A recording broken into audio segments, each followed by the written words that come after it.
जो मैसेज मुझे आपको देना था मैंने दे दिया। रही बात स्पॉन्सरशिप की, तो ये डिसाइड करना मेरी बस में नहीं। ये फैसला मेरे बॉस ही ले सकते हैं और कोई भी उनके फैसले को बदलने की ताकत या हिम्मत नहीं रखता। नमन ने कहा, इतनी रात गए आपको डिस्टर्ब करने के लिए I am so sorry. Please आप आराम कीजिए, अब मैं आपको और डिस्टर्ब नहीं करूंगा। इतना कहने के तुरंत बाद नमन ने कॉल कट कर दिया। हरदीप के मन में शायद कुछ और भी सवाल थे या वह नमन से कुछ और भी कहना चाहता था, इसलिए उसने वापस से तुरंत उसे कॉल किया। लेकिन तब तक नमन ने अपना फोन स्विच ऑफ कर लिया था। ऐसा उसने काफी तेजी से किया था। हरदीप इस वक्त हद से ज्यादा परेशान था। शो की शूटिंग शुरू होने में ज्यादा दिन नहीं बचे थे। ऐसे में एंटरटेनमेंट ओनली का उनके शो की स्पॉन्सरशिप से हटने का फैसला उनके लिए एक बड़ी मुसीबत बनकर आया था। इतने कम वक्त में वो किसी और स्पॉन्सर को कैसे ढूंढ लेगा? रावत के कारण द परफॉर्मर की बनी बनाई इमेज काफी तेजी से खराब हुई थी। इस सारे बखेड़े के पहले कई एडवर्टाइजिंग कंपनियां उसके शो में अपनी कंपनी से जुड़ी किसी चीज की एडवर्टाइजमेंट को दिखाए जाने के लिए आपस में लड़ रही थी। लेकिन अब ऐसा नहीं था। उन सब ने उस शो से अपना हाथ पीछे खींच लिया था। उनमें से कोई भी बेवकूफ नहीं था। सोफे पर बैठे हुए हरदीप ने जोरों से अपने बाल नोचने शुरू कर दिए। नमन ने उससे कहा था कि अब वो सो जाए, वो उसे और डिस्टर्ब नहीं करेगा। लेकिन क्या अब उसे नींद आ सकती थी? ऐसी बुरी खबर सुनने के बाद कोई कैसे सो सकता था? हरदीप की नींद उड़ चुकी थी, इसलिए अब उसके सबॉर्डिनेट्स को चैन की नींद सोने के बारे में भूल जाना चाहिए था। हरदीप ने सबसे पहले रावत को कॉल किया। रावत के कुछ भी कह पाने से पहले ही उसने उसे पूरी तरह डांटना शुरू कर दिया। उसके बाद उसने कॉल कट कर दिया। जबकि आधी रात में उसकी डांट सुनने के बाद रावत बुरी तरह हैरान परेशान हो गया था। उसे समझ में ही नहीं आया कि अब उसने ऐसा क्या कर दिया कि उसका बॉस यानी कि हरदीप उससे गुस्सा हो गया था। उसके बाद हरदीप ने अरविंद और अमित को कॉल किया और उसके सामने आई मुसीबत के बारे में उन्हें बतलाया। उसके बाद उसने स्टार स्क्रीन मीडिया के चैनल के एडवर्टाइजमेंट डिपार्टमेंट को कांटेक्ट किया। सुशांत के अपने इन्वेस्टमेंट को वापस लेने के फैसले की बात को जानने के बाद वहां एक चेन रिएक्शन सा शुरू हो गया था। लगभग आधी से ज्यादा टेलीविजन स्टेशन के स्टाफ को आधी रात में हरदीप ने जगा दिया था। हर जगह फोन पर उसके गुस्से से भरी आवाज सुनी जा सकती थी। उस पूरी रात हरदीप दोबारा से सोया नहीं। दूसरे दिन उसने सुशांत की सेक्रेटरी को कई बार कॉल किया, लेकिन हर बार उसे एक ही रिप्लाई मिला, सुशांत सर के पास आपसे बात करने के लिए अभी टाइम नहीं है। हरदीप हर बार गुस्से से अपने दांत पीस कर रह गया। वो खुद से रेनबो कॉरपोरेशन की मेन ब्रांच में सुशांत से मिलने के लिए गया, लेकिन आखिर में वो वहां भी सुशांत से मिल नहीं पाया। उसे कंपनी के अंदर हॉल एरिया में फ्रंट डेस्क के पास ही रोक लिया गया और आगे जाने से मना कर दिया गया। बात सिर्फ सुशांत से मिल पाने की ही नहीं रही, यहाँ तक कि नमन ने भी वहां उससे मिलने से इनकार कर दिया। अब उसके पास और कोई दूसरा रास्ता बचा नहीं था। हरदीप ने अपने एडवर्टाइजिंग डिपार्टमेंट के कलीग से कहा कि द परफॉर्मर के लिए वे कोई दूसरा मेन स्पॉन्सर ढूंढे, चाहे वो किसी दूसरे देश से ही क्यों ना हो। कोई शो जिसके पास कोई मेन स्पॉन्सर नहीं है, एक तरह से उस शो के प्रोडक्शन ग्रुप के लिए डूब मरने वाली बात थी। रावत की उस रिकॉर्डिंग के कारण उनके शो ने एक हाई लेवल की स्पॉन्सरशिप को खो दिया था। हरदीप अब एक पल के लिए रावत को अपनी आंखों के सामने देखना नहीं चाहता था। उसने उसे तुरंत छुट्टी लेकर कंपनी से कुछ महीनों के लिए दूर जाने के लिए कह दिया। साथ ही ये भी कि अब वो द परफॉर्मर की प्रोडक्शन ग्रुप का हिस्सा नहीं है। लेकिन एक मेन स्पॉन्सरशिप का सवाल अभी भी उसके लिए हल होना बाकी था। जब हरदीप वापस से अपने टेलीविजन स्टेशन पहुंचा तो एडवर्टाइजिंग डिपार्टमेंट के उसके सारे कलीग्स उसके ऑफिस में एक एक करके इकट्ठा हो गए। फिर उन्होंने उससे कहा, हरदीप सर, अभी अभी हमारे डिपार्टमेंट के पास कई कॉल्स आए हैं। कुछ एडवर्टाइजिंग कंपनीज हमारे शो में अपनी तरफ से दी जाने वाली एडवर्टाइजमेंट को वापस लेना चाहते हैं और कई कंपनियां जो हमारे शो में एडवर्टाइज कर रहे थे उन्होंने शो से पूरी तरह से बैकआउट कर लिया है। अब बस एक कंपनी ही हमारे शो के साथ जुड़ी हुई है और हमें डर है कि जब उसे ये पता चलेगा कि बाकी सभी कंपनीज ने हमारे शो से वॉकआउट कर दिया है तो वो भी हमसे अलग हो जाएगी। इस वक्त हम अपनी तरफ से पूरी कोशिश कर रहे हैं कि इस न्यूज को किसी तरह से छिपा कर रखें, लेकिन हम चाह कर भी इसे ज्यादा दिनों तक छिपाए नहीं रख सकते हैं। बात चाहे उस कंपनी की हो जो अभी भी हमसे जुड़ी हुई है या बाहरी मीडिया की, देर सबेर सब इस बारे में जान जाएंगे, एडवर्टाइजिंग डिपार्टमेंट के कलीग ने कहा। शायद हमारे शो में किसी भी तरह की एडवर्टाइजिंग अब नहीं हो पाएगी क्योंकि कोई भी हमारे शो के थ्रू कुछ भी एडवर्टाइज नहीं करना चाहता है। ये सब सुनने के बाद हरदीप का सिर इतने जोर से दुखने लगा कि वो टेबल पर सबके सामने अपने सिर को पटक लेना चाहता था। उसने अपने सभी कलीग्स को वापस से अपने अपने ऑफिस में लौट जाने को कहा।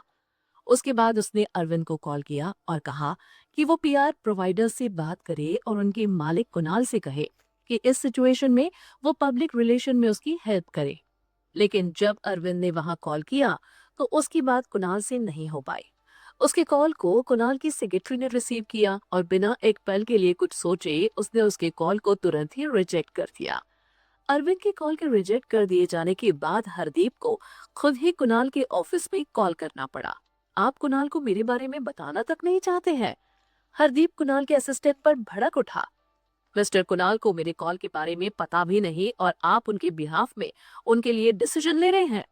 कुणाल का असिस्टेंट फोन की दूसरी तरफ लगातार मुस्कुराता रहा। फिर उसने पोलाइटली कहा, ये कुणाल सर का ही डिसीजन है। उन्होंने काफी पहले ही हमें ये ऑर्डर दे दिया था। इस वक्त हमारी कंपनी कई केसेस हैंडल कर रही है, इसलिए हम इस वक्त किसी और केस को एक्सेप्ट नहीं कर रहे हैं। मेरा केस बाकी केसेस के जैसा नहीं, हरदीप ने गुस्से में कहा। अगर आप मिस्टर कुणाल को ये बताएंगे नहीं कि मेरा केस क्या है, तो आपको कैसे पता चलेगा कि वो मेरे केस को एक्सेप्ट करेंगे या नहीं? तब उस असिस्टेंट ने कहा, ठीक है, मैं आपको डायरेक्टली बतलाता हूँ। कुणाल सर ने सीधे सीधे आपके शो का नाम मेंशन किया था, ये कहते हुए कि शायद आपका शो हमारी कंपनी के पास आए, लेकिन हमें आपके शो के केस को एक्सेप्ट नहीं करना है। इसलिए सॉरी, हम इस केस को एक्सेप्ट नहीं करेंगे। हरदीप हैरान हो गया। उसे इस बात पर विश्वास नहीं हो रहा था। पर चूंकि कुणाल का असिस्टेंट उसके कॉल को कुणाल के ऑफिस में ट्रांसफर नहीं करना चाह रहा था, इसलिए उसके पास बस एक ही ऑप्शन बचा था कि वो कुणाल से कांटेक्ट करने का कोई और तरीका ढूंढे। उसने उस असिस्टेंट से बात करनी बंद कर दी और फिर कुणाल के पर्सनल कांटेक्ट नंबर को ढूंढने की कोशिश में लग गया। आखिर में किसी तरह उसे कुणाल का कांटेक्ट नंबर मिल गया। उसने तुरंत से कुणाल को कॉल किया। कुणाल ने वो कॉल पिक भी कर लिया, लेकिन जैसे ही हरदीप ने उसे अपने कॉल करने का कारण बताया, उसने भी उसके रिक्वेस्ट ठुकरा दी। मिस्टर कुणाल, आपको मेरी हेल्प करनी ही होगी, हरदीप ने कहा। इस वक्त मेरे पास पहले से ही काफी केसेस हैं। हरदीप, सॉरी, मैं तुम्हारा केस एक्सेप्ट नहीं कर सकता हूँ, कुणाल ने जवाब दिया। कुणाल, एक बार मेरे केस को सुन तो लीजिए। आप मुझसे इस केस को एक्सेप्ट करने के लिए वो मांगी कीमत ले सकते हैं, हरदीप ने तुरंत कहा। कुणाल की भौहें उठ गई। फिर उसने कहा, वो मांगी कीमत की बात उन कंपनियों को लेकर यूजफुल हो सकती है जिनके पास पीआर वर्क्स की कमी हो। मेरी कंपनी के लिए आपकी ये बात यूजलेस है। जिसे भी हमारी सर्विस चाहिए उसे लाइन में रहकर इंतजार करना होगा, और इस वक्त आपके लिए वो लाइन बहुत लंबी है। सॉरी मिस्टर हरदीप, इस वक्त मेरा आपके साथ काम कर पाना इम्पॉसिबल है। अगर फ्यूचर में आपके पास मेरे लिए कोई केस रहे और उस वक्त मैं फ्री भी रहूं, तब मैं आपका केस जरूर एक्सेप्ट करूंगा। कुणाल ने इतना कहने के बाद फोन कट कर दिया, जबकि हरदीप ने दिल ही दिल में सोचा कि कैसा फ्यूचर और कैसा केस। कौन पीआर प्रोवाइडर्स की सर्विस लेना चाहेगा अगर वो किसी मुश्किल में हो ही नहीं तो? उसने दिल ही दिल में खुद से कहा कि फ्यूचर में उसके सामने ऐसी कोई नौबत दोबारा भूल से भी ना आए जो उसे किसी दूसरी पीआर कंपनी की हेल्प लेनी पड़े। हाँ, लेकिन इस वक्त उसे किसी पीआर सेक्टर में स्पेशलाइज्ड कंपनी की हेल्प की सख्त जरूरत थी। लेकिन कुणाल को उसकी जरूरत से कोई लेना देना नहीं था। द परफॉर्मर एक बड़ी मुसीबत का सामना कर रहा था, ऐसी मुसीबत जिसे उसका पाला पहले कभी नहीं पड़ा था। और कृतिका इसके बारे में सब कुछ जानती थी। वो जानती थी कि नमन ने हरदीप को देर रात कॉल किया था। उसे ये भी मालूम था कि द परफॉर्मर के हाथों से 200 करोड़ की इन्वेस्टमेंट निकल चुकी थी। सुशांत ने जो किया था उसका बखान तो वो 8 दोस्तों के व्हाट्सएप ग्रुप में भी कर चुका था, जिसमें उन 8 दोस्तों की वाइफ्स और जिनकी शादी नहीं हुई थी उनकी गर्लफ्रेंड्स भी शामिल थी। बाकी के सभी दोस्तों ने भी द परफॉर्मर से किसी भी तरह के जुड़ाव को खत्म कर लिया है। ये बात ग्रुप में की। इस तरह से कृतिका को उन 8 दोस्तों के उठाए गए कदम के बारे में सब कुछ पता चल रहा था। द परफॉर्मर से जुड़ी इनसाइड न्यूज के बारे में वो सब कुछ जान ले रही थी, जिसके बारे में अभी मीडिया तक को कुछ भी नहीं पता था। फाइनली वो नेशनल फिल्म एकेडमी अपने क्लासेस के लिए चली गई, जहां आज एक क्लास ऑडिटोरियम में हो रहा था। क्लास में एंटर करने के बाद उसने इधर उधर देखा और फिर जल्दी ही उसे सोनाली दिखाई पड़ गई। उसे देखने के बाद उसने रिपचिम और बाकी के अपने दोस्तों को इशारों इशारों में कहा, चलो वहां चलकर बात करते हैं। उसने उन तीनों को अपने मकसद के बारे में बता दिया और उसने कहा कि वो तीनों उसकी हेल्प करें। वे तीनों यहाँ स्कूल में यही तो सीखने के लिए आए थे कि कैसे अच्छा नाटक या अच्छी एक्टिंग की जाए। इसलिए कृतिका की बात उन्हें परेशान करने वाली नहीं थी और इसलिए वे तुरंत उसकी हेल्प के लिए राजी भी हो गए। कृतिका सोनाली के एक रो पीछे जा बैठी। वो सोनाली के सामने जाकर नहीं बैठना चाहती थी, क्योंकि अगर वो उसके सामने बैठती तो सोनाली उसके पीठ के पीछे चली जाती, जहां वो ये देख नहीं पाती कि सोनाली के चेहरे पर कैसे भाव उभर रहे हैं। इस तरह से वो जो करना चाह रही थी वो किस्मत के भरोसे चला जाता, जिस पर उसका कोई कंट्रोल नहीं रहता। और चीजों पर उसका कंट्रोल ना रहे, ये बात उसे रत्ती भर भी पसंद नहीं थी। कुछ देर तक वहीं बैठे इधर उधर की बातें करने के बाद फाइनली कृतिका ने रिमझिम को अपनी आंखों से इशारा किया। उसकी पलक को झपकते देख रिमझिम ने तुरंत अपने सिर को हिलाकर अपनी सहमति जताई।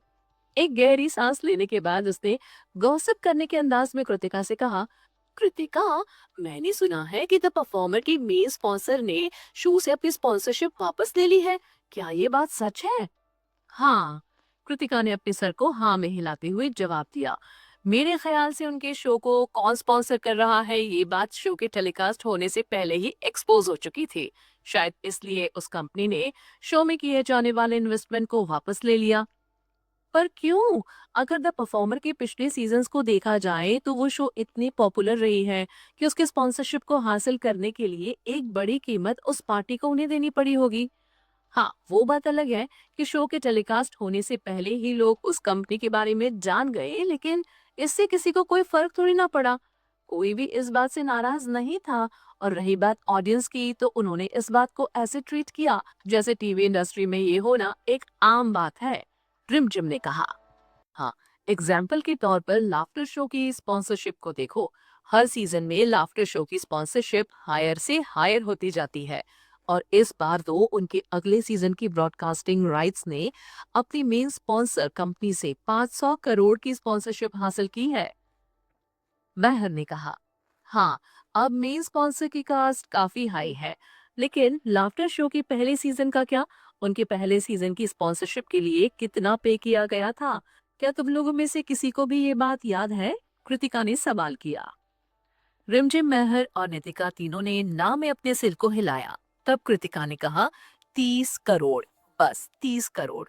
हालांकि 4 साल पहले के उनके स्टैंडर्ड को आज के दूसरे लाफ्टर शोज से कंपेयर नहीं किया जा सकता है, लेकिन उन सभी दूसरे लाफ्टर शोज के स्पॉन्सरशिप के हाई होने का कारण पहली लाफ्टर शो ही है। तब वो एक अकेले लाफ्टर शो थी जिसके नाम में भी बस लाफ्टर शो के अलावा कुछ अलग से ऐड नहीं किया गया था। आज की लाफ्टर शोज के नाम में कुछ न कुछ अलग से ऐड जरूर रहता है, लेकिन चाहे इनकी स्पॉन्सरशिप फी कितनी भी हाई क्यों ना हो जाए, इन्हें कुछ नियमों के दायरे में रहना पड़ता है। चाहे बात लाफ्टर शो की हो या वैसे ही किसी दूसरे रियलिटी बेस्ड कॉम्पिटिटिव शोज की।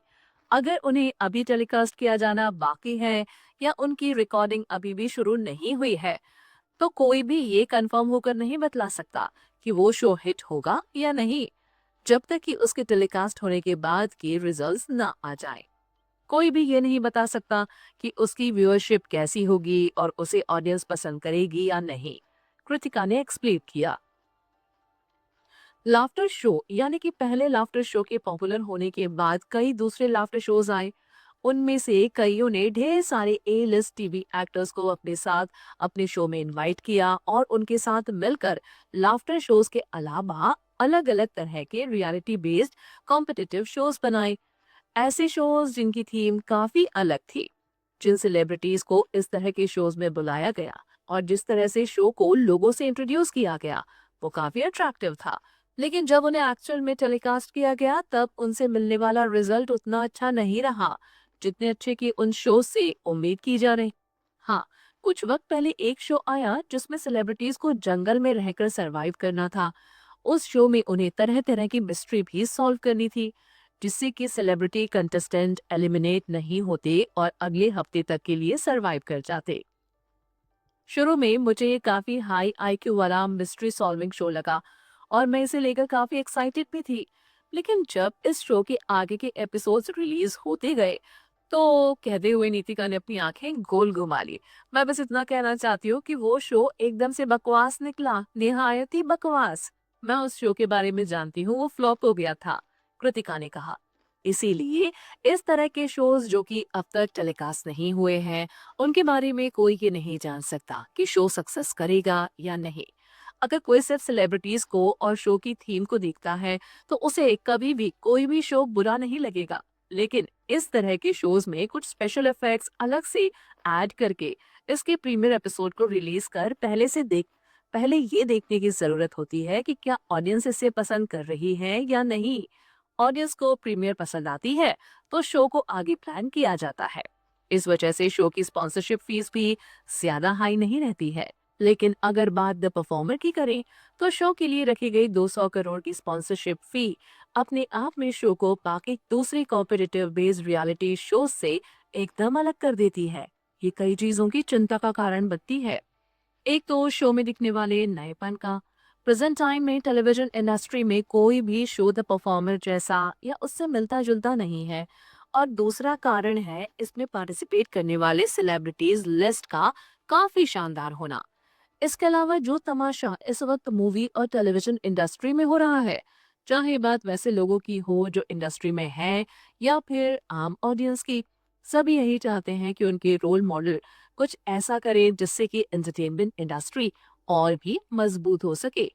इसके अलावा द परफॉर्मर ने इस बार एंटरटेनमेंट ओनली कॉरपोरेशन का साथ यानी कि स्पॉन्सरशिप हासिल किया है। एक्चुअल में एंटरटेनमेंट ओनली कॉरपोरेशन काफी हठी है। अगर उन्हें कोई चीज पसंद आ जाती है तो वे उसे लेकर काफी जेनरस हो जाते हैं। रिमझिम, नितिका और महर कृतिका की बातों पर ऐसे अपने सिर को हिला रहे थे जैसे कोई स्टूडेंट अपने टीचर की हर बात पर उसके सामने अपने सिर को हिलाता है। लेकिन इसका मतलब ये नहीं कि 200 करोड़ की स्पॉन्सरशिप देने के कारण एंटरटेनमेंट ओनली बेवकूफ बन रहे हैं, कृतिका ने मुस्कुराते हुए कहा। मुझे लगता है कि वो इतनी बड़ी इन्वेस्टमेंट करने के लिए इसलिए राजी हुए होंगे क्योंकि दो परफॉर्मर को लेकर उनकी एक्सपेक्टेशन काफी हाई होगी। वो अपनी स्पॉन्सरशिप को अनाउंस करने के लिए किसी सही वक्त का वेट कर रहे होंगे, जैसे कि शो के टेलीकास्ट होने के बाद का कोई वक्त। तब द परफॉर्मर हिट हो चुकी होती और इस तरह से उसकी स्पॉन्सर कंपनी यानी कि एंटरटेनमेंट ओनली का प्रमोशन भी हो जाता। लेकिन रावत की रिकॉर्डिंग के कारण वह पहले ही एक्सपोज हो गए। इससे न सिर्फ शो की नेगेटिव पब्लिसिटी हुई बल्कि लोगों को ये भी लगने लगा कि एंटरटेनमेंट ओनली बेवकूफ है जो इतनी बड़ी रकम किसी शो में इन्वेस्ट कर रही है। इतनी बड़ी रकम शो के टेलीकास्ट होने से पहले ही इन्वेस्ट करने से उन्हें धोखे के सिवा मिल क्या रहा है। जब वो तीनों लड़कियां कृतिका की बात सुन रही थी तो वे हंसते हुए कृतिका से ये कहना चाहती थी कि वो रिकॉर्डिंग एक्सपोज करने वाली तुम ही तो थी। कृतिका उनके चेहरे पर आई मुस्कुराहट को देख थोड़ी सी हैरान हो गई। ये तीनों के एक्सप्रेशन ऐसे अजीब से क्यों हो गए? तो क्या इस वजह से एंटरटेनमेंट ओनली के अपने इन्वेस्टमेंट को द परफॉर्मर से वापस ले लिया? दीपिका ने उन चारों के बीच हो रही बातचीत को बंद करने की शुरुआत कर दी। कृतिका मुस्कुरा उठी। उसने नीतिका को ऐसे देखा जैसे वो उससे कह रही हो कि बहुत अच्छे। फिर उसने कहा, हाँ, एंटरटेनमेंट ओनली कॉरपोरेशन को मजबूरी में द परफॉर्मर से अपनी सारी इन्वेस्टमेंट वापस लेनी पड़ी। इसलिए अब द परफॉर्मर को किसी नए स्पॉन्सर की तलाश है, वो भी काफी जल्दी। आखिरकार जल्द से जल्द उन्हें अपने शो की शूटिंग भी तो शुरू करनी है। शो को टेलीकास्ट करने में भी ज्यादा वक्त नहीं बचा है। इसलिए देखा जाए तो शो के प्रोडक्शन ग्रुप के पास काफी कम समय है अपनी इस प्रॉब्लम को सॉल्व करने के लिए। कृतिका ने सोनाली की तरफ देखा जो उसके सामने थी और उम्मीद के मुताबिक वो कृतिका और उसकी दोस्तों की बातों को सुनने के लिए आगे की ओर थोड़ी झुकी भी हुई थी। पर यह काम तो बड़ा मुश्किल होगा।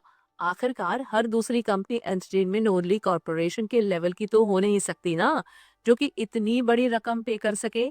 साथ ही एक सच ये भी है कि शो की रेपुटेशन उसकी शूटिंग शुरू होने के पहले ही काफी खराब हो चुकी है। इसलिए बमुश्किल ही कोई उनके शो में इन्वेस्ट करने के लिए तैयार होगा। मेहर ने कहा, इसलिए अब उनका प्रोडक्शन ग्रुप मुंह मांगी कीमत की डिमांड भी नहीं कर सकता है। ज्यादा से ज्यादा वे 30 से 40 करोड़ की डिमांड करेंगे। इसके बाद वे और भी दूसरी एडवर्टाइजिंग कंपनीज की तलाश करेंगे जो छोटी छोटी रकम से उनकी हेल्प कर सके, जिससे कि वे खुद को और अपने शो द परफॉर्मर को शर्मिंदा होने से बचा सके। अच्छी बात यह है कि उनके पास ज्यादा वक्त नहीं है। ऐसे में एडवर्टाइजिंग कंपनीज अगर कोशिश करें तो वे उन्हें दी जाने वाली कीमत को और भी कम कर सकते हैं। ये सब कहते हुए धीरे धीरे कृतिका ने अपनी आवाज और भी धीमी कर ली। अब कृतिका की आवाज इतनी धीमी हो गई थी कि सोनाली उसकी कही गई बातें ठीक से सुन नहीं पा रही थी। इसलिए उसने खुद के चेयर को थोड़ा पीछे कर लिया ताकि वो उसकी और उसके दोस्तों की बातों को सुन सके। लेकिन क्या इतना कुछ हो जाने के बाद भी कोई द परफॉर्मर में पैसे इन्वेस्ट करना चाहेगा? रिमझिम ने सवाल किया। आखिर शो की रेपुटेशन इस वक्त काफी ज्यादा खराब हो चुकी है। रिमझिम के चेहरे पर नकली पर असली जैसी चिंता साफ झलक रही थी। उन्होंने शो की फिल्मिंग अभी स्टार्ट नहीं की है, इसलिए इस वक्त तो कुछ भी कहना मुश्किल है। इंटरनेट यूजर्स कई बार भुलक्कड़ हो जाते हैं। भले ही इस वक्त वे शो के प्रोडक्शन ग्रुप को क्रिटिसाइज कर रहे हैं, लेकिन जब शो को टेलीकास्ट किया जाएगा और तब अगर शो में ऐसे सेलिब्रिटीज होंगे जिन्हें वे सब पसंद करते होंगे, तो क्या तुम्हें नहीं लगता कि तब वो शो की तरफ फिर से अट्रैक्ट हो जाएंगे और उसे देखने लगेंगे? फैंस की पावर काफी ग्रेट होती है, चाहे उनके पसंदीदा सेलिब्रिटीज जीते या हारे और शो के अंदर कुछ इनर फिक्सिंग भी चले, तो भी बस अपने आइडियल्स को टीवी पर देखने का मौका मिलना, वो भी रोज। तो क्या ऐसे में वो शो से चिपक नहीं जाएंगे? कृतिका ने कहा। महर ने उसकी बात पर सहमति जताई। तुम मेरी बात कर रही हो ना? कृतिका मुस्कुरा उठी। पर उसने महर की तरफ अपनी उंगली को पॉइंट करते हुए कहा, देखो एक जीता जागता एग्जाम्पल तो हमारे सामने ही है। अगर ये सब मुझसे किसी और ने कहा होता तो मैं उसकी बात का कतई विश्वास नहीं करती, लेकिन चूंकि ये कृतिका कह रही है तो मैं उसकी बात पर आंख बंद करके भी भरोसा कर सकती हूँ। ये कहते हुए नितिका खास तौर से सोनाली की तरफ थोड़ा झुक गई ताकि सोनाली को उसकी बात साफ साफ सुनाई दे जाए। मुझे कृतिका की जजमेंट पर पूरा भरोसा है। सही कहा तुमने। कृतिका जो भी कहती है वो कभी गलत नहीं होता। ये बात तो हम तीनों ने भी कई बार नोटिस की है। रिमझिम ने नितिका की बात पर हामी भरी। अब वक्त ये देखने का है कि कौन इस मौके का फायदा उठाता है, कृतिका ने कहा। सोनाली ने चुपचाप सोनाली ने चुपके से चुपचाप ये बात अपने मन में याद कर ली। जैसे ही आज की क्लासेस खत्म हुई, वैसे ही वो एक्साइटमेंट में अपनी जगह से उठकर वहां से चली गई। तुम लोगों को क्या लगता है, क्या वो वीरेंद्र को इस बारे में बताने के लिए गई है? महर ने धीमी आवाज में सवाल किया। पिछले दिन उन लोगों ने देखा था कि कैसे सौमिता पागलों की तरह बिहेव कर रही थी और कैसे वीरेंद्र को बस सोनाली की फिक्र थी और कृतिका से कैसे वो दुश्मनों की तरह पेश आ रहा था। महर को वो सारा वाकया किसी की भी आंखें खोल देने वाला लगा था। कोई पिता इतना बुरा हो सकता है ये सोचना या किसी को समझा पाना भी काफी मुश्किल था। कल की घटना के बाद उसे समझ में आया कि क्यों कृतिका अपने पिता को अपना पिता नहीं मानना चाहती थी। अगर कृतिका की जगह वो खुद रहती तो वो भी वीरेंद्र को अपना पिता मानने से इनकार कर देती। कृतिका हर तरह से एक अच्छी लड़की और एक लायक बेटी थी। बस उसकी किस्मत में वीरेंद्र जैसा पिता था जो कि निहायत ही बुरा और घटिया इंसान था। नितिका ने भी पहले ये बात कही थी। कृतिका की एबिलिटी को देखो, वो उम्र में हमसे ज्यादा बड़ी नहीं है, लेकिन उसकी आईक्यू और ईक्यू और चीजों को हैंडल करने की एबिलिटी हमसे कई गुना ज्यादा बड़ी और अच्छी है। इसका कारण है उसका एक बद से बदतर माहौल में पलना और बड़े होना। उसने महर से ये भी कहा था, तुम अल्हड़ मासूम और थोड़ी सी पागल बन सकती हो क्योंकि तुम्हें अपने परिवार का, अपने पेरेंट्स का भरपूर प्यार मिला है। लेकिन कृतिका के साथ ऐसा कोई नहीं था जिस पर वो भरोसा कर सके, जिस पर वो डिपेंडेंट हो सके, इसलिए उसे सिर्फ और सिर्फ खुद पर भरोसा करना पड़ा। आज जो वो है उसने खुद इस तरह बनने के लिए बचपन से ही ट्रेंड किया है। सच कहूं तो तुम कृतिका से और उसकी एबिलिटी से जेलस हो सकती हो, लेकिन इस तरह की पर्सनालिटी को पाने के पीछे का कारण कृतिका का बहुत कुछ खो देना है। चलो मान लो तुम कृतिका की तरह स्मार्ट बन सकती हो, लेकिन क्या तुम उसकी तरह स्मार्ट बनने के लिए कभी उन मुश्किलों का सामना करना चाहोगे जिनका सामना कृतिका ने किया है? तब महर ने ध्यान से सोचा कि वीरेंद्र और सौमिता कितने घटिया इंसान है और उन्होंने कृतिका के साथ कैसा बिहेव किया होगा। फिर वो एकदम से कांप उठी। अपने सिर को ना में हिलाते हुए उसने कहा, नहीं, बिल्कुल भी नहीं। उन तीनों लड़कियों ने वीरेंद्र और सौमिता के अंदर के राक्षस को अपनी आंखों से देखा था, लेकिन जो वो देख पाए थे वो समुद्र में गिरी बारिश की एक बूंद से ज्यादा कुछ नहीं था। ये सोचना काफी मुश्किल था कि बचपन से ही न जाने कृतिका ने किन किन बुरी हालातों का सामना किया होगा। इसलिए जब कृतिका ने उनसे कहा कि वो वीरेंद्र को सबक सिखाना चाहती है, तो उसकी हेल्प करने के लिए हाँ कहने से पहले उन्होंने एक बार भी नहीं सोचा और सीधे उसकी हेल्प करने के लिए। उसके बाद नितिका ने कहा, जितना तेज दिमाग कृतिका के पास है और जितना उसे खुद पर भरोसा है, उसके हिसाब से देखा जाए तो उसे हमें अपने प्लान को बताने की कोई जरूरत नहीं थी। हो सकता है कि हम उसके हाथों यूज हो रहे हों, लेकिन हमें इसके बारे में कुछ भी पता नहीं चलेगा। हम तो बस पैसे गिन रहे होंगे और खुशी से थैंक यू कृतिका चिल्ला रहे होंगे। लेकिन कृतिका ने हमसे कुछ भी छिपाया नहीं। उसने हमें सब कुछ सच सच बताया। ऐसा करके उसने ये साबित किया कि वो सच में हमें अपना दोस्त मानती है। कृतिका के इस सच्चे बिहेवियर ने उन तीनों के दिल को छू लिया था। महर ने असहमति में अपने सिर को हिलाया। मेरे ख्याल से सोनाली सीधे वीरेंद्र के पास ही जाएगी। हाँ, तुम सही कह रही हो। बस मुझे इस बात का डर है कि सोनाली की तरह ही क्या वीरेंद्र हमारे झांसे में आएगा? रिमझिम ने परेशान होते हुए कहा। फिर उसने अपने दोनों हाथों को जोड़ लिया और प्रार्थना करते हुए बोली, प्लीज वीरेंद्र हमारे चाल में फंस जाना प्लीज। दूसरी तरफ सोनाली ने वही किया जो कृतिका और उसकी तीनों सहेलियों से करवाना चाहती थी। क्लास के खत्म होने के बाद उस लड़की ने अनिकेत से मिलने के बारे में भी नहीं सोचा और सीधे वीरेंद्र को ढूंढने निकल पड़ी। वो सीधे राठौर कॉरपोरेशन पहुंची। वहां का हर एक वर्कर उसे पहचानता था। देखा जाए तो कृतिका के हाथों उसके फिल्मी करियर के बर्बाद हो जाने के पहले वो एक पहुंची हुई सेलिब्रिटी थी। चाहे बात वीरेंद्र की बेटी होने की ना भी हो, तो भी वहां काम करने वाले ज्यादा से ज्यादा वर्कर्स उसे पहचानते जरूर। वीरेंद्र हमेशा से सोनाली को लेकर काफी प्राउड फील करता था। उसका कंपनी में आना भी उसे काफी प्राउड फील करवाता था।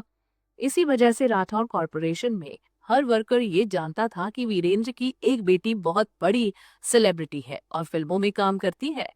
वे सब सोनाली को पहचानते थे, लेकिन कृतिका को नहीं। अगर किसी वजह से कभी कृतिका कंपनी में आ जाती थी, तो वहां कोई भी वर्कर ऐसा नहीं मिलता था जो उसे पहचानता हो। लेकिन अगर किसी दिन सोनाली कंपनी में आ जाती थी, तो सारी वर्कर्स उसके सम्मान में खड़े होकर उसका अभिवादन करते थे और मुस्कुराते हुए अदब से उसके सामने अपने सिर को झुकाते थे। Hello Sonali ma'am. इस बार भी उन्होंने वैसा ही किया। जवाब में सोनाली ने भी उन्हें हेलो कहा और तेजी से वीरेंद्र के ऑफिस में चली गई। उसे अंदर आते देख वीरेंद्र के असिस्टेंट ने खड़े होते हुए उससे सवाल किया, हेलो मैम, आप किसे ढूंढ रही हैं? सोनाली उसके सवाल को सुनकर रुक गई। फिर नाराजगी से अपने सामने खड़ी उस लड़की को देखते हुए उसने सवाल किया, तुम कौन हो? मैं वीरेंद्र सर की पर्सनल असिस्टेंट हूँ। उस लड़की ने अपने आईडी कार्ड की तरफ सोनाली का ध्यान करते हुए उसके सवाल का जवाब दिया। सोनाली ने उसके कार्ड को ध्यान से देखा। नवनीता, कैसा बकवास नाम है। वो मन ही मन बोल पड़ी। तुम यहाँ नई आई हो? सोनाली ने फिर से नाराजगी में उसे देखते हुए सवाल किया। जब से सौमिता ने वीरेंद्र से शादी की थी, तब से ही वो यहाँ उसकी हर एक असिस्टेंट पर नजर बनाए रहती थी। ऐसा इसलिए क्योंकि उसे इस बात का डर था कि अगर कहीं उसकी असिस्टेंट कोई जवान लड़की हुई, तो वो वीरेंद्र को उससे छीन लेगी। सौमिता ने खुद वीरेंद्र को काफी मुश्किल से हासिल किया था। हो सकता था कि देर सबेर कोई उसे अपने प्यार के जाल में फंसा ले। सौमिता समझती थी कि ये बस उसकी बेकार की सोच नहीं है। आखिर उसने खुद भी तो वीरेंद्र को अपने दिखावटी प्यार के जाल में फंसाकर ही अनुराधा से छीन लिया था। अगर वो अनुराधा जैसी सुंदर और शालीन लड़की से वीरेंद्र को छीनने में कामयाब हो गई थी, तो उस हर इंसान को उसके हाथों से कोई दूसरी लड़की भी तो छीन ही सकती थी। यही वो वजह थी जिसके कारण वीरेंद्र से इतने सालों तक शादी के रिश्ते में रहने के बाद भी वो कभी उस पर दूसरी औरतों को लेकर भरोसा नहीं कर पाई और हमेशा मासूम और कमजोर बने रहने का नाटक करती रहे। उसने हमेशा खुद को ऐसी पर्सनालिटी में ढाले रखा जो वीरेंद्र को हमेशा से पसंद था। सोनाली कभी समझ नहीं पाई कि आखिर सौमिता ने इतना कुछ किया कैसे। खैर, इसी वजह से इतने सालों में वीरेंद्र की सेक्रेटरी की पोजीशन पर आज तक हमेशा कोई न कोई मेल बंदा ही रहता आया था। आज से पहले उस पोजीशन पर कभी कोई फीमेल नहीं आई थी। इसी वजह से नवनीता को वहां देखकर सोनाली अच्छी खासी नाराज हो गई। तुमसे पहले तो सेक्रेटरी तुम्हारी पोजीशन पर था, उसका क्या हुआ? सोनाली ने बेरुखी से सवाल किया। इस बार उसके सवाल को सुनकर नवनीता भी दिल ही दिल में सोनाली से नाराज हो गई। उसने मन ही मन खुद से कहा, कौन है ये रूड लड़की, इसे तो लोगों से बात करने की भी तमीज नहीं है। सोनाली की करंट रेपुटेशन तेजी से कम हो रही थी। इसका कारण था उसका हमेशा किसी न किसी बुरी वजह से एंटरटेनमेंट की खबरों से जुड़े रहना। लेकिन सामने से जो लुक उसका लोगों को नजर आता था, वो मीडिया में या मैगजीन में आने वाले उसके लुक से काफी अलग होता था। नवनीता उन पुराने एम्प्लॉयज की तरह नहीं थी जिन्होंने सोनाली को सामने से देखा था। वो आज पहली बार सोनाली को अपने सामने देख रही थी। उसे देखने पर नवनीता को एक बार भी ख्याल नहीं आया कि उसने सोनाली की तस्वीरों को मीडिया, मैगजीन और न्यूज में देखा था। पुरानी सेक्रेटरी ने अपने जॉब से रिजाइन कर दिया। नवनीता ने जवाब दिया, लेकिन आप हैं कौन और मुझसे ये सब क्यों पूछ रही हैं? सोनाली मैम। तभी एक पुराना वर्कर वहां आया और जैसे ही उसने सोनाली को देखा, वैसे ही उसने उसे पहचान लिया।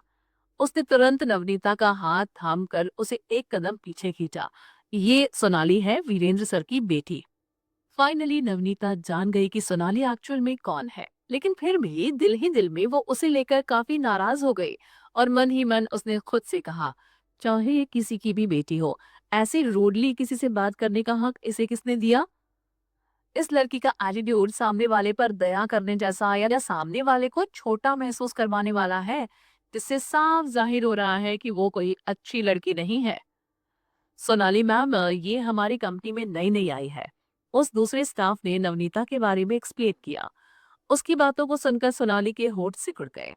चलो मान लिया कि ये नई है, इसलिए मुझे नहीं जानती है, लेकिन इसका ये मतलब तो नहीं कि वो टीवी नहीं देखती है या इंटरनेट पर सोशल मीडिया साइट्स पर नहीं जाती। आखिर अपने करियर के उफान पर सोनाली कभी एक बी लिस्ट एक्ट्रेस हुआ करती थी। ओह! नवनीता के दिमाग की बत्ती जल उठी।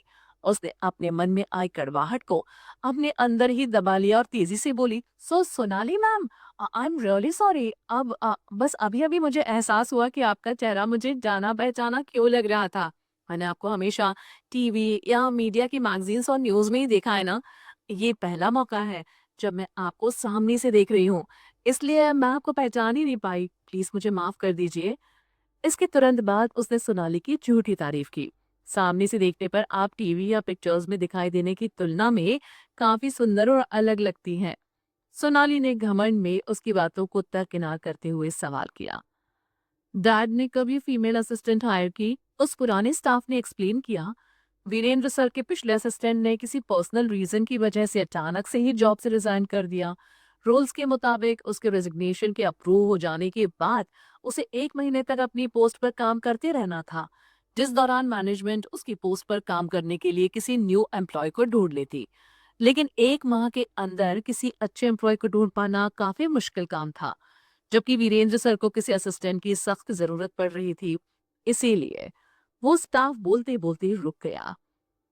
जब वे नए असिस्टेंट को हायर करने की प्रोसेस को लेकर आगे बढ़ा रहे थे, तब वे जानबूझकर एप्लीकेशन फॉर्म में ये बात मेंशन नहीं कर सकते थे कि उन्हें बस मेल असिस्टेंट ही चाहिए। अगर वे ऐसा करते थे तो उनकी कंपनी पर जेंडर डिस्क्रिमिनेशन यानी कि मेल और फीमेल के भेदभाव का आरोप लग जाता। हालांकि इस प्रॉब्लम को सॉल्व करने का तरीका उन्होंने निकाल लिया था।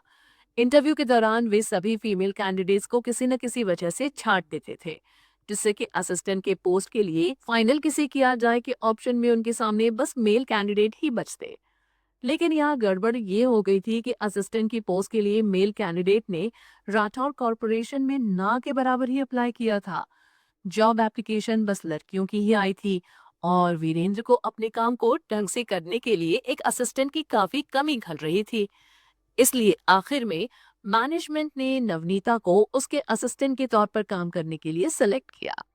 सोनाली ने नवनीता के उदासी और तकलीफ से भरे लुक को देखा। उसे पहचान लेने के बाद वो सच में किसी कमजोर फूल की तरह बिहेव कर रहे थे। मानो अगर उसे हवा के तेज थपेड़ों से बचाया नहीं गया तो उसकी सारी पंखुड़ियां जमीन पर गिर जाएंगी। ये सब सोचते हुए अचानक से सोनाली ने महसूस किया कि नवनीता दिखने में काफी सुंदर थी। उसके चेहरे पर उदासी का होना, साथ ही साथ उसका जवान होना, ये दोनों ऐसी खूबियां थी कि जब आप उसे देखोगे तब आपको अपने आप उसके लिए सहानुभूति होने लगेगी। ये लड़की तो माँ के लिए खतरा बन सकती है। अभी सोनाली के मन में यह ख्याल आया ही था कि वीरेंद्र अपने ऑफिस से बाहर आ गया। सोनाली पर नजर पड़ते ही वो सरप्राइज हो गया और खुशी से उसका नाम पुकारा। सोना, तुम यहाँ कैसे? वीरेंद्र की आवाज सुनते ही सोनाली ने अपने बिगड़े एक्सप्रेशंस को सुधार लिया और अपने एक्सप्रेशन को काफी क्यूट सा बना लिया। वो भागती हुई वीरेंद्र के पास आई और उसके चेहरे को कोहनी की ओर से थाम लिया। नवनीता ने लगभग सदमा खाते हुए सोनाली को देखा। आज उस लड़की ने सच में सोनाली से एक नया लेसन सीख लिया था। अब उसे विश्वास हो गया कि सोनाली सच में एक एक्ट्रेस ही थी। वो अपनी एक्टिंग स्किल्स को अपनी आम जिंदगी में भी अच्छे से यूज कर रही थी। लेकिन जब रियल लाइफ में वो इतनी अच्छी एक्टिंग कर लेती है तो फिल्मों में और टीवी में उसकी एक्टिंग इतनी बुरी क्यों होती थी? डैड, मैं यहाँ काफी पहले आ गई थी। मुझे आपसे कुछ कहना था लेकिन ये लड़की मुझे बार बार रोकती रही और इसने मुझे आपके ऑफिस में नहीं जाने दिया। सोनाली ने शिकायती लहजे वाला मुंह बनाते हुए कहा। कंपनी का हर एम्प्लॉय मुझे जानता है, लेकिन ऐसा क्यों है कि ये लड़की मुझे नहीं जानती है? नवनीता ने सोनाली की बातों को सुनने के साथ ही अपने दिमाग का इस्तेमाल करते हुए खुद को एक्सप्लेन ना करने का फैसला किया। जो लेसन उसने अभी अभी सोनाली से सीखा था, अब वो उसी लेसन को यूज करने वाली थी। उसने अपने सिर को झुकाया और अपनी गलती मान ली। I am sorry Sonali ma'am. Navneeta के चेहरे के आए बेचारे से लुक को देखने के बाद सोनाली ने अपने दांत खींच लिए। उसके इस लुक के सामने उसकी चाल कामयाब नहीं होने वाली थी। आखिर ये लड़की ऐसा दिखावा क्यों कर रही थी?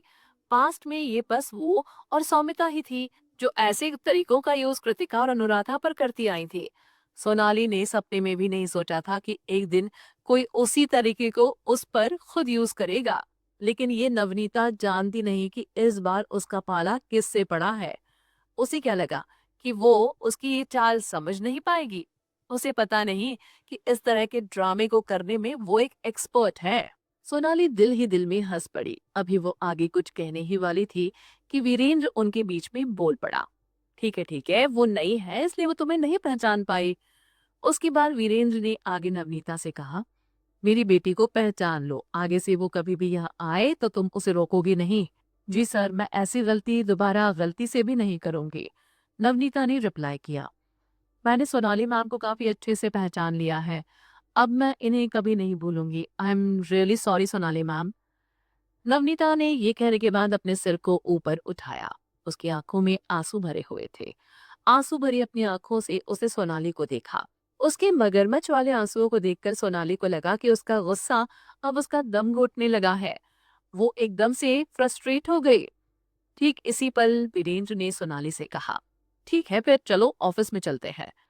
सोनाली को नवनीता से कुछ भी कहने का मौका दिए बगैर वो सोनाली को अपने ऑफिस में लेकर चला गया। सोनाली ने पलटकर नवनीता को गुर्राते हुए देखा, लेकिन हैरान करने वाली बात यह हुई कि चालाक नवनीता उसे देखकर डर से कांप उठी। उसने अपना ड्रामा करना बंद नहीं किया। कांपते हुए उसने अपने सिर को थोड़ा नीचे झुकाया और फिर से बेचारी और लाचार सी दिखने लगी। सच कहा जाए तो ये पहली बार था जब किसी ने सोनाली को आईना दिखाते हुए उसके साथ ऐसे बिहेव किया था। अब तक की अपनी जिंदगी में वो खुद भी ऐसे ही दूसरे लोगों के साथ बिहेव करती आई थी। इस वक्त उसे फाइनली समझ में आ रहा था कि जिन लोगों के साथ उसका बिहेवियर चालबाजी भरा रहा था, वे लोगों से लेकर कितना फ्रस्ट्रेटेड फील करते होंगे। सोना, तुम अचानक से यहाँ कैसे आ गई? वीरेंद्र ने ऑफिस के दरवाजे को बंद करते हुए सवाल किया। डैड, जवाब देने की जगह सोनाली ने अपने होठों को सिकुड़ते हुए वीरेंद्र से सवाल किया। ये नवनीता का क्या चक्कर है? आपने इतनी जवान लड़की अपनी सेक्रेटरी के तौर पर क्यों हायर की? वीरेंद्र एकदम से उसके सवाल को सुनकर चिढ़ उठा। तुम अपनी माँ की तरह बिहेव क्यों कर रही हो? क्या तुम्हें भी उसकी तरह ये जिम्मा अपने सर लेना है कि मैं किसे अपने असिस्टेंट के तौर पर हायर कर सकता हूँ और किसे नहीं? कहीं ऐसा तो नहीं कि अपनी माँ की ही तरह तुम्हें भी मुझ पर भरोसा नहीं? नहीं डैड, मेरे सवाल का वो मतलब नहीं था, सोनाली ने तेजी से कहा। मुझे ये बस थोड़ा अजीब लगा। जब वीरेंद्र ने उसकी बात का आगे कोई जवाब नहीं दिया, तो सोनाली ने आगे कहा, इसके अलावा वो मुझे कमजोर दिल की, डरी हुई और आसानी से घबरा जाने वाली लड़की लगी। उसे देखने से ऐसा लगता है कि वो मुश्किल सिचुएशन को हैंडल नहीं कर पाएगी। आप कोई छोटी सी भी बात उससे कहेंगे तो वो डरी हुई और बेचारी सी दिखाई देगी। वो आपकी असिस्टेंट की पोस्ट पर है। आपके किसी क्लाइंट के यहाँ आने पर अगर उसके सामने भी वो उसी तरह डरी सहमी दिखाई देगी, तो ये कितना शर्मिंदा करने वाला होगा। अगर ऐसा कुछ तब हुआ, तो आप और आपकी कंपनी अपने क्लाइंट के सामने अपनी वैल्यू खो देगी। सोनाली ने कहा तो काफी कुछ था, लेकिन हैरानी की बात ये थी कि उसकी बातों को सुनकर वीरेंद्र ने अपने हाथों को हवा में ऐसे हिलाया जैसे उसे उन बातों की कोई परवाह नहीं। वो काफी यंग है अभी। जवान लड़कियों में डरना, सहम जाना, घबरा जाना आम बात होती है। इसके अलावा उसने अभी अभी तो कंपनी को ज्वाइन किया है। उसके पास इस काम को करने का एक्सपीरियंस नहीं है और ना ही इस काम को करने की वो आदी है। कुछ वक्त तक इस काम को करने के बाद वो इस काम की आदी हो जाएगी और अपने काम को अच्छे से समझने भी लगेगी। सोनाली ने सरप्राइज होकर वीरेंद्र को देखा। उसे ऐसे लगा कि जैसे उसके सामने खड़ा शख्स उसका पिता है ही नहीं। वो उसे पहचान ही नहीं पा रही थी कि वीरेंद्र कब से ऐसी लॉजिकल और समझदारी भरी बातें करने लग गया था। वो अपने एम्प्लॉयज की गलतियों को ऐसे माफ कब से करने लग गया? डैड, एक कंपनी कोई स्कूल नहीं होती है। फिर आप उस लड़की को ट्रेन करने की मशक्कत क्यों कर रहे हैं? अगर आप उसे अच्छे से ट्रेन कर देंगे, तो उसे इस काम का अच्छा खासा एक्सपीरियंस हो जाएगा। लेकिन तब क्या होगा? जब वो बेहतर मौकों की तलाश में किसी दूसरी कंपनी में चली जाएगी, तब जो बेनिफिट आपको इस लड़की को ट्रेन करने के बाद मिलने चाहिए थी, वो बेनिफिट्स किसी दूसरी कंपनी को मिलेगी।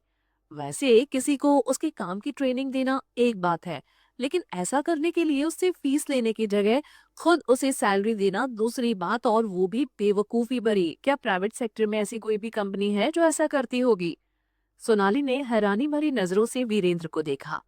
पहले तो आप कभी भी अपने एम्प्लॉयज को लेकर इतने अंडरस्टैंडिंग और फॉरगिविंग नहीं थे।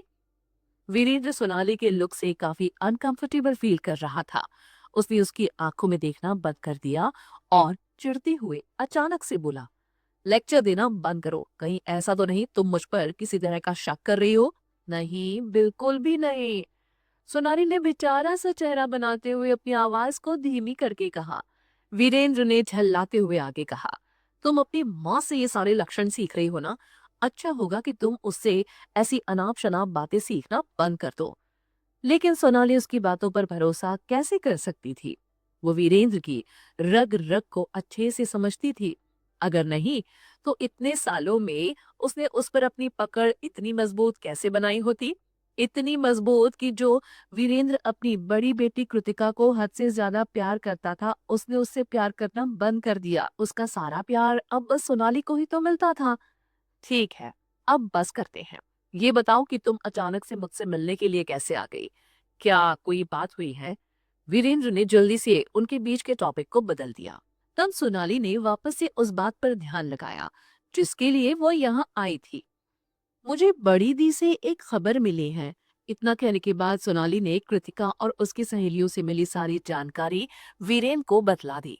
डैड, मुझे लगता है ये मैटर काफी रिलायबल है, सोनाली ने कहा। भले बड़ी दी का कैरेक्टर उस हिसाब से नहीं, लेकिन वो है तो काफी प्रोफेशनल।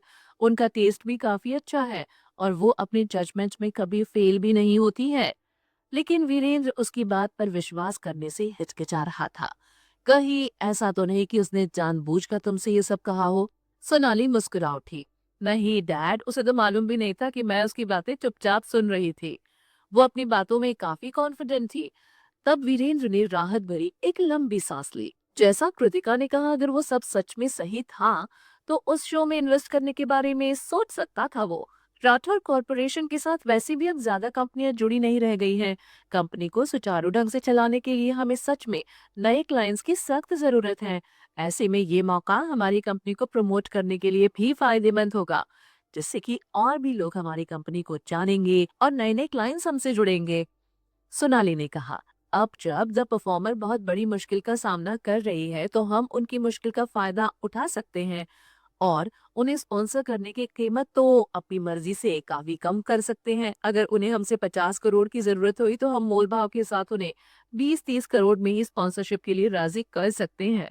इस वक्त किसी में इतनी हिम्मत नहीं कि वो उन्हें स्पॉन्सर करे। ऐसे में हमारा उनके शो को स्पॉन्सर करने के लिए आगे आना एकदम रेयर होगा। पास्ट में द परफॉर्मर की स्पॉन्सरशिप पाने के लिए लोग मर रहे थे, लेकिन इस वक्त उस शो का प्रोडक्शन ग्रुप किसी नए स्पॉन्सर को पाने के लिए मरा जा रहा है, सोनाली ने कहा। वैसे द परफॉर्मर को लेकर एक बात और भी कही जा सकती है। वो किसी भूखे ऊंट की तरह है जो किसी घोड़े से कद में हमेशा ऊंची ही रहेगी। The performer star screen media के चैनल का एक शो है, ये बात हम गलती से भी भूल नहीं सकते हैं। वीरेंद्र ने भी सोनाली की बात पर सहमति जताई। उसकी बातों में अच्छा खासा लॉजिक था। स्टार स्क्रीन मीडिया की एडवर्टाइजिंग फीस हमेशा से काफी हाई रहती थी। किसी छोटी से शो को बनाने के लिए भी वे उस पर करोड़ों रुपए खर्च कर देते थे। उन्हें खुद का कोई छोटा सा कमर्शियल भी करना हुआ तो उसे भी बनाने में वे करोड़ों रुपए का खर्च करने से पीछे नहीं हटते थे। भले ही द परफॉर्मर की हालत इस वक्त बुरी थी, लेकिन स्टार स्क्रीन मीडिया की नहीं। तुमने मुझे ये सब बता तो दिया, लेकिन पहले मैं इस मैटर पर अच्छे से गौर करूंगा। स्पॉन्सरशिप के सभी पहलुओं को परख लेने के बाद ही मैं कोई फैसला करूंगा, वीरेंद्र ने कहा। सोनाली ने उसे याद दिलाया, शो की रिकॉर्डिंग शुरू होने में ज्यादा वक्त नहीं, आपको जो भी फैसला करना है जल्दी से करना होगा। वैसे वीरेंद्र इस शो की स्पॉन्सरशिप ले, इस बात को लेकर सोनाली इतनी बेचैन क्यों थी? क्योंकि वो खुद भी इस शो में पार्टिसिपेट करना चाहती थी। एक बार जब राठौर कॉर्पोरेशन इस शो की स्पॉन्सर बन जाएगी, तब वीरेंद्र के लिए ये काफी आसान नहीं हो जाएगा कि वो सोनाली को भी उस शो में जगह दिला दे। आखिरकार द परफॉर्मर इस वक्त ऐसी मुश्किल में फंसी हुई थी मानो वो किसी टूटते पुल पर लटकी हुई है। एक ऐसा पुल जो किसी खाई में दो मुहानी पर जोड़ता हो, जहां से गिरने के बाद उसका हमेशा के लिए खत्म हो जाना तय था। सोनाली कृतिका की कही गई बातों को लेकर काफी कॉन्फिडेंट थी। साथ ही उसे स्टार स्क्रीन पर भी पूरा भरोसा था। उस चैनल के फ्लैगशिप शो द परफॉर्मर का अफेक्टेड होना, वो भी बस एक दो छोटी मोटी मुश्किलों से इम्पॉसिबल था। एकदम इम्पॉसिबल। द परफॉर्मर की तैयारियां स्टार स्क्रीन मीडिया काफी वक्त से करती आ रही थी। उन्होंने इस शो में काफी मैन पावर, रिसोर्सेस और पैसा लगाया था। ऐसे में वे कभी भी द परफॉर्मर को फेल होने नहीं दे सकते थे। इसके अलावा कृतिका ने क्या कुछ कहा था, वो उसे अभी भी याद था। शो में कई बड़े नामी गिरामी हस्तियों को बुलाया गया था। हर एक सेलिब्रिटी की फैन फॉलोइंग लाखों में थी। भले ही वो शो कुछ खास अच्छा ना हो, लेकिन उनमें पार्टिसिपेट करने वाले सेलिब्रिटीज इतने पॉपुलर थे कि उनकी पॉपुलैरिटी के कारण लोग उस शो को जरूर देखेंगे। हो सकता है कि लोग उस शो को ज्यादा ना देखें, लेकिन उन सेलिब्रिटीज के चाहने वाले अपने आइडल्स के कारण उस शो से देर सबेर जुड़ ही जाएंगे। इसलिए सोनाली ने राठौर कॉर्पोरेशन आने इसलिए सोनाली ने राठौर कॉर्पोरेशन आने के क्रम में ही ये सब कुछ अपने मन में काफी अच्छे से सोच लिया था। वो चाहती थी कि शो में पार्ट लेने वाले सेलिब्रिटीज के साथ दोस्ती या दुश्मनी करके वो खुद की पॉपुलैरिटी को धीरे धीरे इंक्रीज करे और ऐसे ऐसे टॉपिक क्रिएट करे जिससे कि वो वापस से अपनी पॉपुलैरिटी हासिल कर सके। खुद को फिर से फेमस करने के लिए उसे वीरेंद्र को शो में ज्यादा से ज्यादा पैसे इन्वेस्ट करने के लिए इनकरेज करना ही था। सोनाली ने कृतिका की एनालाइज की गई बातों को अच्छे से डिटेल में सोचा। उसने महसूस किया कि जो कुछ कृतिका ने कहा है वो सब सच में लॉजिकल है।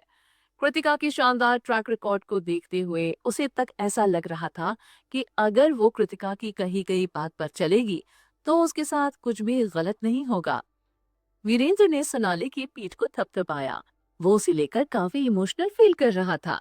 मेरी सोना बेटी अब बड़ी हो गई है, उसे पता है कि कैसे कंपनी के अच्छे के बारे में सोचना है और मेरे अकेले के कंधों के बोझ को कैसे कम करना है। सोनाली प्यार से मुस्कुरा उठी। मैं हमेशा कंपनी के मैटर्स को लेकर आपको परेशान होते हुए देखती आई हूँ, और इन दिनों कंपनी को लेकर तो आप वैसे भी काफी परेशान हैं।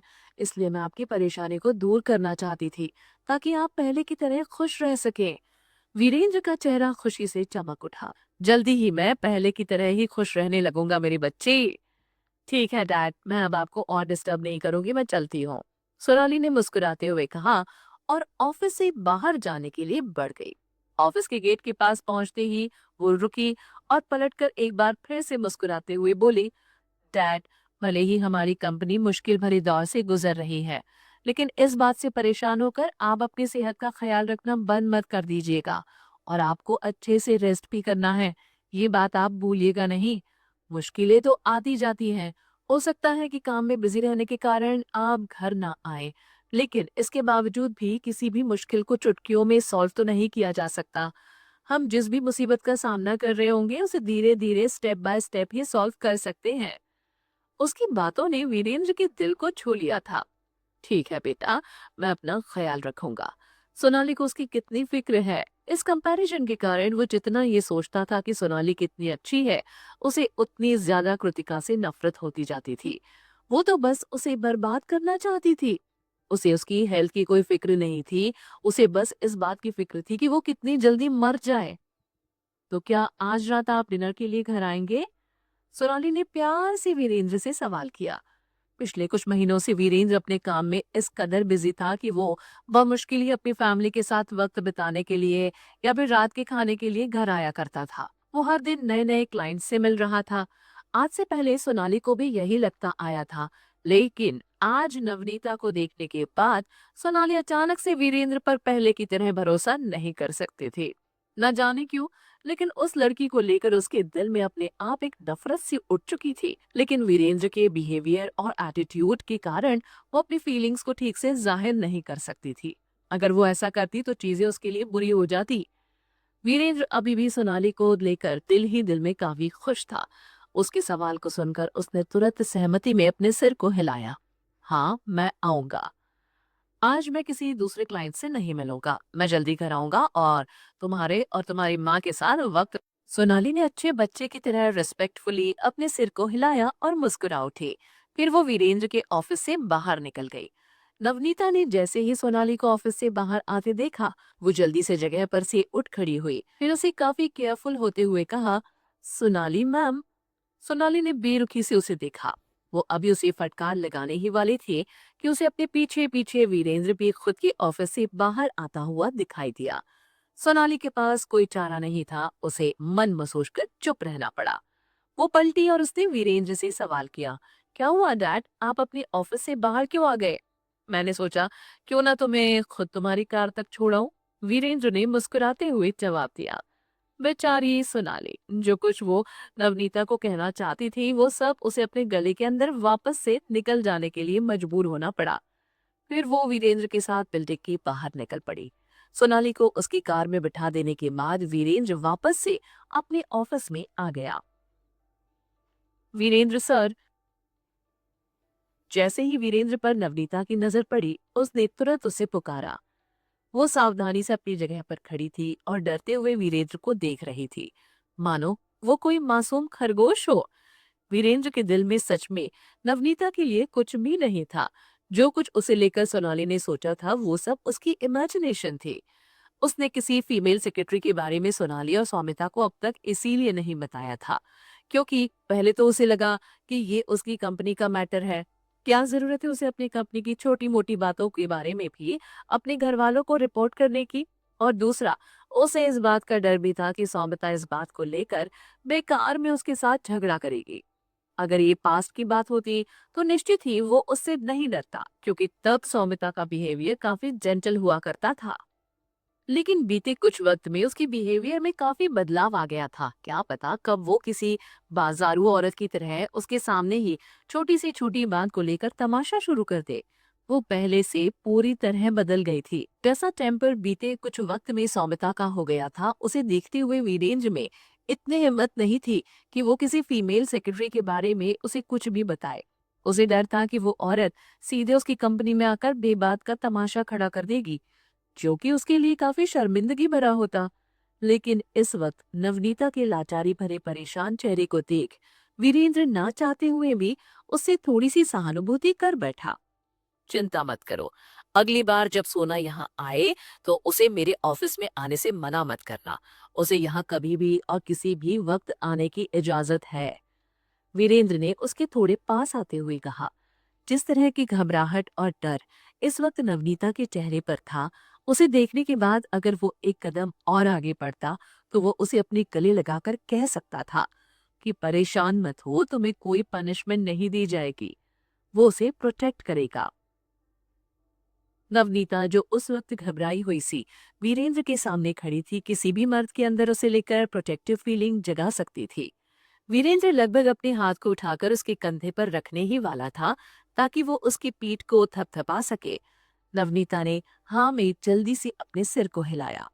पता नहीं क्यों पर मुझे ऐसा लगा जैसे सोनाली मैम मुझे जरा भी पसंद नहीं कर रही थी।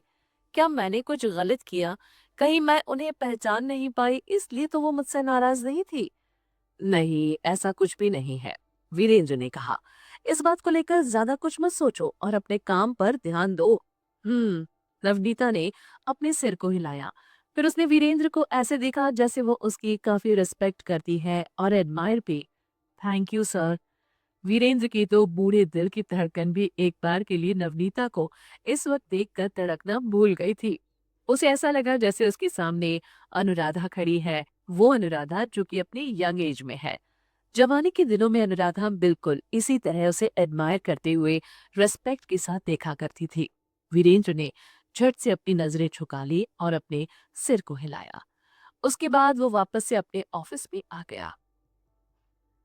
वो द परफॉर्मर के साथ सिर्फ सोनाली कुछ अच्छा कह देने से काम करने के लिए तैयार नहीं होने वाला था। उसने खुद से द परफॉर्मर की सिचुएशन को पता लगाने के लिए किसी को कहा। उनके लिए कमर्शियल्स की प्रॉब्लम को सॉल्व करना आसान था। उनके साथ काम करने के लिए एडवर्टाइजर्स की एक लंबी कतार उनके आगे पीछे लगी हुई थी। अगर एक उनका साथ छोड़ता तो दूसरा उनके साथ जुड़ने के लिए तैयार हो जाता। लेकिन किसी एक के साथ छोड़ने पर उन पर एक फर्क पड़ता। मजबूरी में उन्हें अपनी एडवर्टाइजिंग की फीस थोड़ी कम करनी पड़ जाती। लेकिन जितना आसान उनके लिए किसी एडवर्टाइजर को ढूंढना था उतना ही आसान किसी स्पॉन्सर को ढूंढना नहीं। इधर हरदीप ने कुछ स्पॉन्सर कंपनी को ढूंढ लिया था। वो उनसे द परफॉर्मर की स्पॉन्सरशिप को लेकर ही मीटिंग कर रहा था। वीरेंद्र ने ट्विटर पर इस घटनाक्रम को लेकर एक नजर दौड़ाई। द परफॉर्मर को लेकर अब निगेटिव कमेंट्स ना के बराबर आ रहे थे। इंटरनेट यूजर्स ने भी शो को लेकर बात का बतंगड़ बनाना अब बंद कर दिया था। वैसे भी द परफॉर्मर की शूटिंग अभी भी शुरू होनी बाकी थी।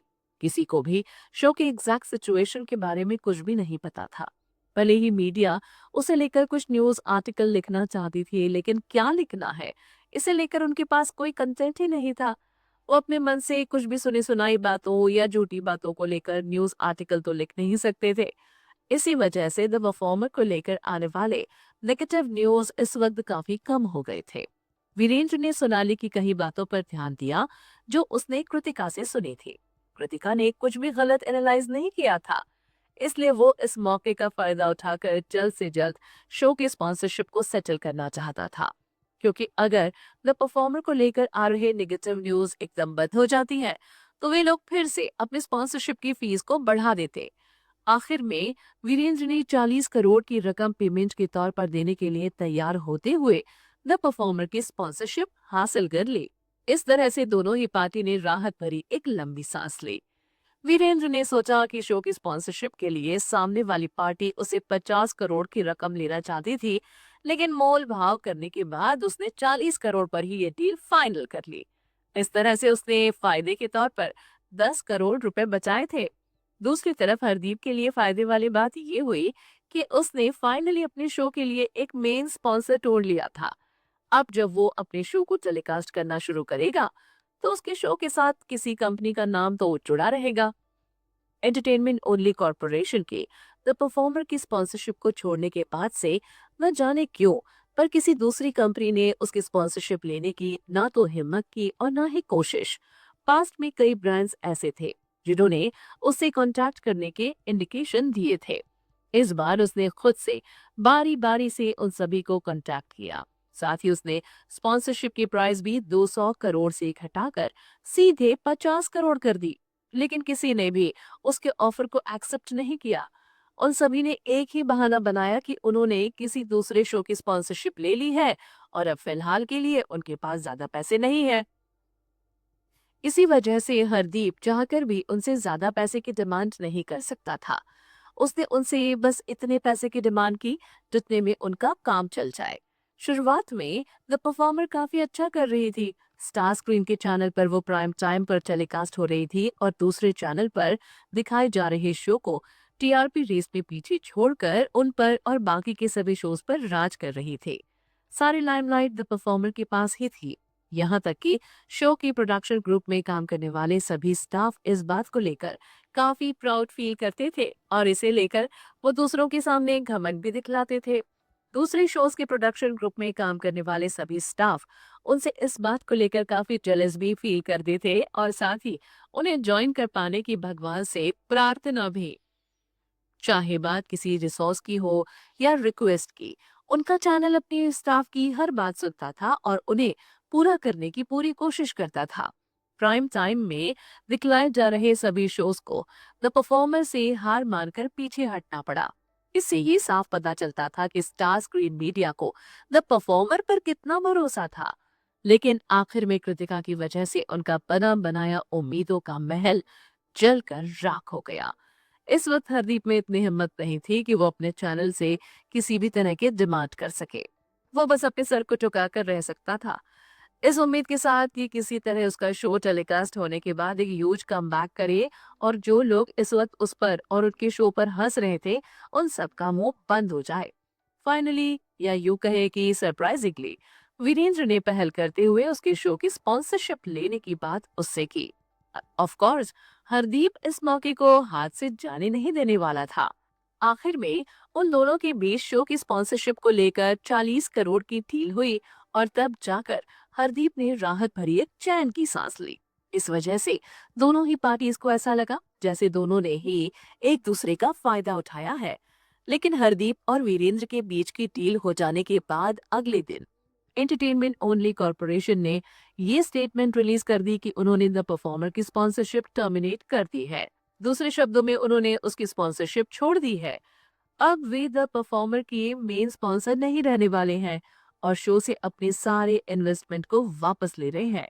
हरदीप ने वीरेंद्र की वजह से बड़ी मुश्किल से राहत की एक सांस ली थी और अपने ऑफिस में बैठकर ये सोच ही रहा था कि कैसे वो अपने शो को प्रॉपरली प्रोड्यूस करेगा और कृतिका को दिखाएगा कि उसकी हर चाल के बाद भी वो अपने शो को सक्सेस दिला सकता है।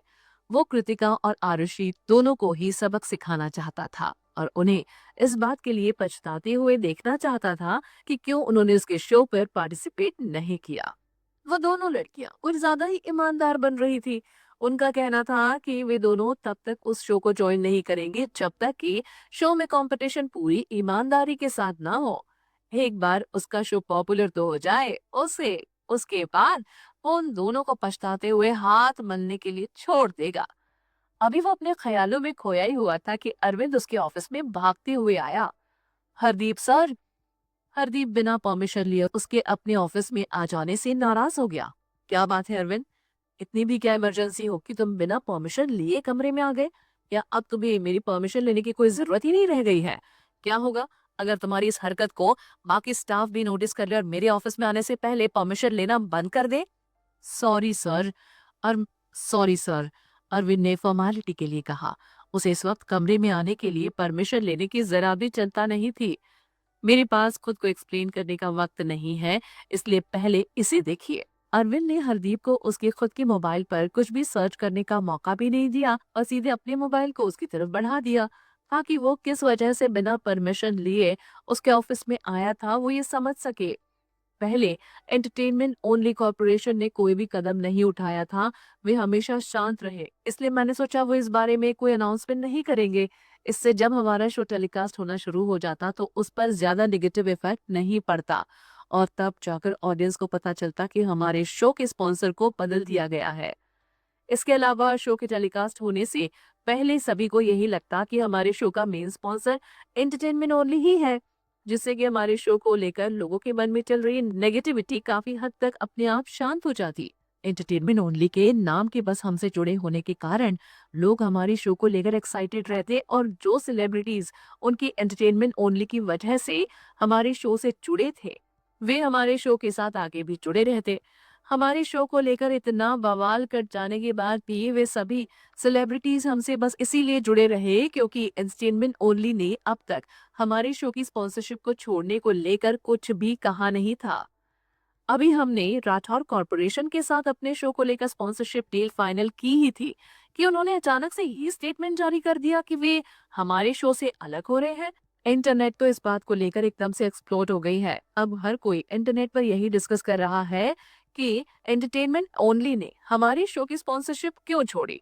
क्या इसलिए कि हमारा शो स्क्रिप्टेड होता है, ये बात उन्हें पता चल चुकी है, या फिर इसलिए कि अब हमारे शो की रेपुटेशन पहले से खराब है।